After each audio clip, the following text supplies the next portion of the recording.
faces of the rugged Highlanders, dressed in kilts, with their plaids pinned at their shoulders. Gazes shifted her way, interested gazes, brows arched.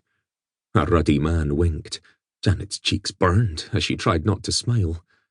With luck, she might meet someone who struck her fancy. Her stepmother had already started mumbling about finding Janet a husband, and in no way did she want that woman meddling in her affairs. By the eel-eyed way the new lady of Lochiel looked at Janet, dear stepmother would hog-tie the first poor sop who happened past their lands and force her stepdaughter into a life of misery. Please, Lord, help me to find someone I like. If there actually was a man out there with whom she could fall in love. At the age of 22, she hadn't given up hope, but she had grown anxious. And unfortunately, according to her ladyship, Janet was unduly particular. "If it's not the Camerons," a familiar voice called from a table in the corner. "Och, I haven't seen the likes of you since we were wed. Come, share our table." Dun MacRae, chieftain of his clan, stood and beckoned them. Janet's heart soared. One of her dearest friends, Lady Mary, daughter of the Earl of Cromarty and Dun's lovely wife, waved. Returning the gesture, Janet hastened to follow her brother to the table. The two men shook hands while she slid onto the chair beside her friend. "I'm so happy to see you. I was afraid I would be following Kennan to and fro for the entire se'night. What about John and Alan? Did your younger brothers not come?" "Nay, they are both away at university." "Then I agree. Spending all your time with one brother for a se'night would be miserable." Mary grasped Janet's hand, grinning and stretching the splay of freckles across her nose. "I've ever so much to do. I would be delighted to have you accompany me." "To the haberdasher?" "Indeed, that will be our most important stop." Janet nearly squealed. "We might need a whole day just for that shop." "I agree." "Oh, this will be fun. Though I must drop the woolens I've knitted at the Highland Benevolent Society first." "Bless your heart, dearest. 'Tis very kind of you to always be thinking of the unfortunate." Dunn flagged a barmaid.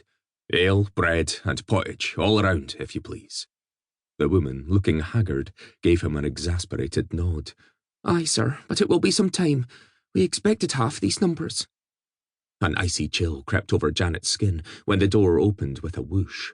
All eyes shifted to soldiers dressed in scarlet. Not a one smiled as they sauntered inside with muskets slung over their shoulders and daggers at their hips.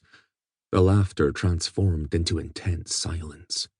People scuttled away while the officer leading the retinue turned full circle, his heels clumping against the floorboards.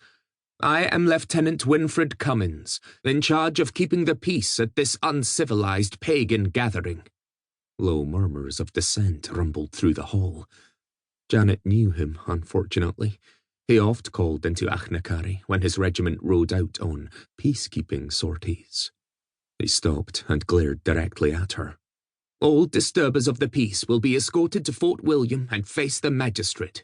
There will be no malicious maiming of cattle, no poaching, no begging without a license, and all persons caught with a blackened face after dark will promptly be led to the gallows." Janet drew her hand to her chest, leaned toward her friend, and whispered, "I have no idea why he's looking our way. He should be speaking to the drovers at the bar." Mary opened her fan and held it over her mouth. "He's looking at you, lass." Janet slipped lower in her chair. "Heavens, no. That man is a snake." "You know him?" Mary asked, while the soldiers shouldered through the crowd.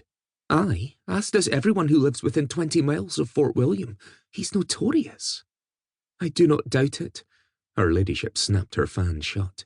"When a dragoon dons a red coat, it seems his mind is instantly addled." "You have a way with words, wife," Dunn said. Again Janet's attention was drawn to the opening door.